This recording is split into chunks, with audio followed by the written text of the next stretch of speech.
industrie reconfigurée, au-delà des visions, des mots, eh bien, il faut du concret. Qui incarne cette industrie plus concernée par l'homme et la planète?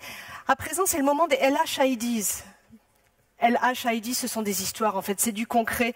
Et du concret, notre futur interlocuteur, il a beaucoup d'exemples d'entreprises, d'industries qui se tournent vers le positif. J'appelle auprès de moi Jérôme Weil, il est directeur associé chez Oliver Wyman. C'est le point de vue du conseil en stratégie. Merci.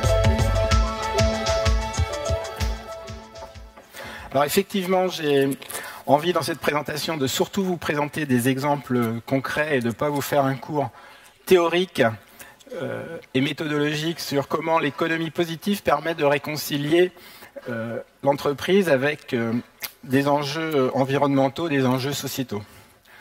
Avant de démarrer, quelques mots sur Oliver Wyman, simplement pour dire qu'on est le 3e ou 4e cabinet de stratégie au monde. On fait partie du groupe Marsh McLennan, qui est un groupe coté à New York, et nous aidons souvent les entreprises à mettre en place leur stratégie de développement durable, et nous avons contribué au rapport qui a été présenté au président François Hollande ce week-end. Le premier message qu'on voulait vous passer était que l'économie positive permettait d'aller au-delà de la responsabilité sociétale des entreprises, qu'a montré de notre point de vue un certain nombre de limites, le principal étant que la RSE n'est pas alignée avec les objectifs économiques de l'entreprise, et du coup ça crée un certain nombre de problèmes et ça génère un impact limité dans un rapport de la Commission européenne, qui est assez injuste quand on le vit de l'intérieur au sein des entreprises, mais c'est bien la perception des citoyens européens qui dit que finalement il n'y a pas énormément d'impact, que les choses n'ont pas tellement changé depuis 10 ans, et qui mettent même en doute la bonne foi des entreprises dans leur approche de la responsabilité sociétale. Et premier exemple que je souhaite vous montrer, qui est une histoire vraie, qui montre comment la RSE, avant qu'on parle d'économie positive, amenait parfois les entreprises dans des contradictions, dans des paradoxes qu'elles n'arrivaient plus à gérer. Là, il s'agit d'une compagnie multinationale industrielle qui, dans sa conquête des nouveaux marchés des pays de l'Est, voulait faire profiter les villes dans lesquelles étaient implantées ces usines de ces excédents de vapeur. Et donc, elle avait proposé de chauffer les écoles, les hôpitaux, un certain nombre de bâtiments publics. Problème, après 2008, il a fallu qu'elle ferme un certain nombre d'usines, qu'elle en mette sous cocon ou qu'elle réduise la voilure d'un certain nombre de ces usines. Et comment, à ce moment-là, on va expliquer aux villes où vous êtes implantés que vous allez arrêter en plein hiver de chauffer les écoles et les hôpitaux? Donc de notre point de vue, l'économie positive, elle, doit aligner ses objectifs qui sont au fond les mêmes, de responsabilité sociale des entreprises, de gestion de son environnement, et ses intérêts économiques. Et on voit 3 grands types d'actions, des actions assez classiques, de baisse des coûts par réduction de ses consommations d'énergie, des actions de relocalisation qui doivent générer des gains aussi sur les coûts, et également de créer des opportunités, de générer des nouveaux revenus et de générer des nouveaux business pour l'entreprise. Le premier exemple, qui est assez classique, et tel Monsieur Jourdain faisant de la prose sans le savoir, depuis la nuit des temps, les entreprises font du développement durable en cherchant à réduire leur consommation d'énergie, leur consommation d'eau, à réduire la production de déchets. Dans un rapport de l'OCDE, ou disons sur le périmètre de l'OCDE, on montre que le potentiel de gains à la fois de type environnementaux, c'est-à-dire sur la capacité à économiser des millions de tonnes de CO2 en empreinte carbone, et en retour l'impact bénéfice sur les coûts des entreprises est absolument considérable, quels que soient les types d'industries. À titre d'exemple, on en a mis quelques-uns, évidemment pour les industries manufacturières, pour l'énergie, pour la gestion des déchets, pour les transports et la logistique. Vous avez ici quelques exemples, il n'est pas besoin de les citer un à un. Je voudrais simplement citer un cas, on pourrait en citer des milliers sur ces domaines. Ça existe, comme je vous le disais, depuis la nuit des temps. Si on a choisi de citer ce cas, c'est parce qu'au fond, les entreprises font comme chez vous, elles calfeutrent leur grenier, elles calfeutrent leurs combles pour éviter des déperditions d'énergie. Là, le cas qui est cité, c'est le cas de l'isolation thermique de la buse d'injection pour des machines qui font de l'injection plastique pour l'industrie automobile. Donc c'est chez un fournisseur de rang 1 de l'industrie automobile. On voit que ce qu'il faut faire est extrêmement simple, c'est du calfeutrage, et le retour d'investissement extrêmement rapide, puisqu'en moins d'un mois, l'entreprise rembourse ses frais d'isolation thermique.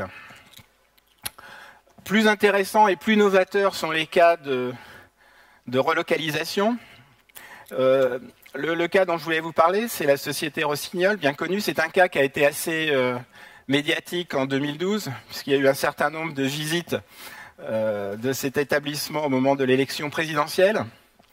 On a travaillé pas mal avec Rossignol sur l'innovation, pas sur ce sujet-là précisément. Et Rossignol, qui avait connu beaucoup de vicissitudes dans le passé en termes de rentabilité économique, avec son nouveau management, a souhaité relocaliser une partie de la production de ses skis, la gamme junior, qui était sous-traitée à Taïwan. Si Rossignol a décidé de le faire, c'était pas par bonté d'âme au départ, mais c'était réellement parce qu'il y avait un certain nombre de raisons, de rationnels derrière pour le faire. D'abord parce qu'il fallait gérer la saisonnalité et gérer la météo, parce que c'est un métier où il y a des années avec neige et des années sans neige.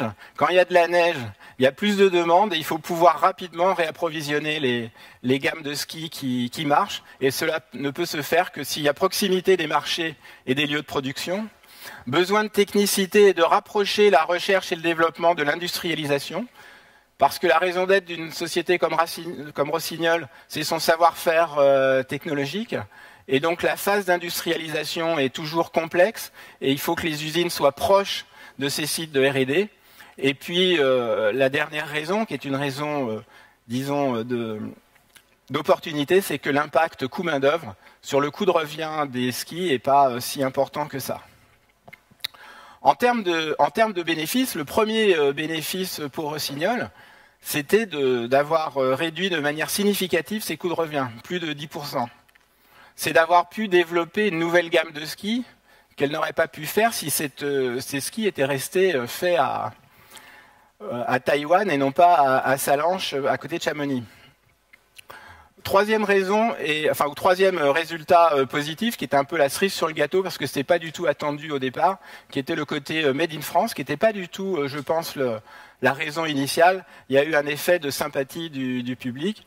Évidemment, un meilleur bilan carbone, puisqu'il n'y a plus besoin de transporter la matière première à Taïwan et de rapporter les skis vers l'Europe. Et puis la création de 37 embauches, ce qui, à l'échelle de Rossignol et de cette PME, est absolument considérable. Autres exemples, et cette fois-ci on va vers la création de revenus supplémentaires. Le cas d'un grand chimiste mondial et de sa plus grosse business unit avec qui nous avons travaillé sur la mise au point de son plan de stratégie développement durable. Ce grand chimiste mondial, depuis toujours, a une approche développement durable extrêmement volontariste, extrêmement en pointe. Bon, pas besoin de faire un dessin pour vous dire que la chimie est un métier dangereux qui a mauvaise réputation. Les gens de Bhopal, les gens de Toulouse pourraient en témoigner. Et la stratégie que cette société a délibérément mis en place est de faire de cette contrainte, au départ, être respectueux de l'environnement, une opportunité. Et avec eux, et surtout eux, ils ont mis en place un plan d'action à 3 étages. D'abord, respecter la loi, c'est le minimum, se mettre en conformité partout, et bien au-delà, et surtout aligner l'ensemble des usines qui sont présentes dans le monde entier sur les exigences les plus dures, en général celles de l'Europe, pour être sûr d'avoir toujours un coup d'avance sur ces domaines et être tout à fait exemplaire. Donc premier socle, premier étage de la fusée d'opportunités économie positive, se mettre au top des exigences en termes de respect.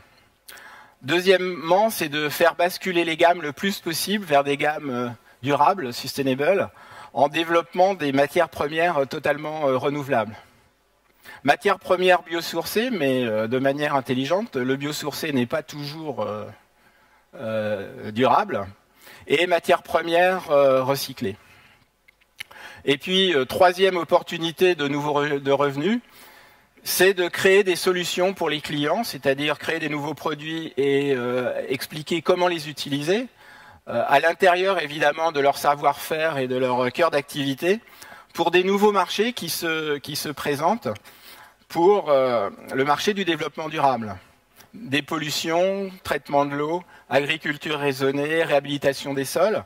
Pour la petite histoire, nous étions en train de travailler avec eux au moment de Fukushima et on s'est même posé la question de regarder comment on aurait pu mettre au point, enfin comment ils auraient pu mettre au point des produits capables de trier chimiquement les déchets radioactifs ou les composants les plus radioactifs qui étaient en train de s'échapper malheureusement de Fukushima. Mais l'économie positive ou ce type d'action permet aussi de créer de nouvelles entreprises. Et pour finir, je voudrais vous citer deux exemples. Premier cas qui aurait certainement beaucoup plu et que M. Attali doit connaître, qui est l'entreprise Seven Generation aux États-Unis, qui a véritablement développé un véritable concept philosophique. Ce concept de Seven Generation vient de la constitution iroquoise, donc des Indiens d'Amérique, qui disent que toute décision prise, toute action doit être bénéfique au moins pour la 7e génération, donc au-delà de 140, 150 ans. Donc chez eux, vous ne vous chauffez pas avec du séquoia qui a mis 2000 ans à pousser, parce que dans 150 ans, l'arbre n'aura pas repoussé. Cette société Seven Generation qui a été créée en 88, donc à la fin des années 80, donc délibérément a choisi cette philosophie et a développé un certain nombre de produits de soins, donc des cosmétiques, soins à la personne, soins au bébé, et des produits, des détergents d'entretien pour la maison. Et ils sont aujourd'hui aux États-Unis le leader dans ce domaine. Dernier exemple que je voudrais vous présenter, d'une jeune société toulousaine qui est en train de recréer, de réinventer le métier de la palette. Alors c'est pas ce qu'il y a de plus fun a priori, hein, la palette, mais on peut faire de l'innovation et grâce au développement durable et à l'économie positive réinventer ce métier. Donc réinventer le métier de la gestion et de la location de palettes en basculant sur des palettes plastiques faites à partir de polyéthylène haute densité. Donc typiquement ce type de bouchon dont on voit le recyclage et la récupération dans l'ensemble des entreprises. Donc palettes faites à partir de déchets plastiques simplement. Et puis une gestion innovante de ce parc palette par un traçage à l'aide de puces RFID. D'un point de vue développement durable, quel est le résultat? Les bénéfices sont très importants. Le recyclage et l'utilisation des déchets plastiques. L'économie de bois et surtout l'économie du traitement du bois des palettes. Des gains en termes d'hygiène et de sécurité alimentaire. Vous vous souvenez sans doute du scandale il y a quelques années du phénol sur les palettes chez un fabricant de soda bien connu. Donc économie, donc le plastique permet une meilleure utilisation, une meilleure hygiène et sécurité alimentaire, une meilleure hygiène et sécurité du travail puisqu'il n'y a pas de décharge, et puis moins de pertes globalement et moins de dispersion dans la nature. On a tous le souvenir de palettes échouées partout, traînant partout, les palettes en bois. Grâce à ce traçage RFID. Le résultat économique est la création il y a 2 ans de cette entreprise, donc à Toulouse, et qui est dès aujourd'hui en résultat opérationnel positif.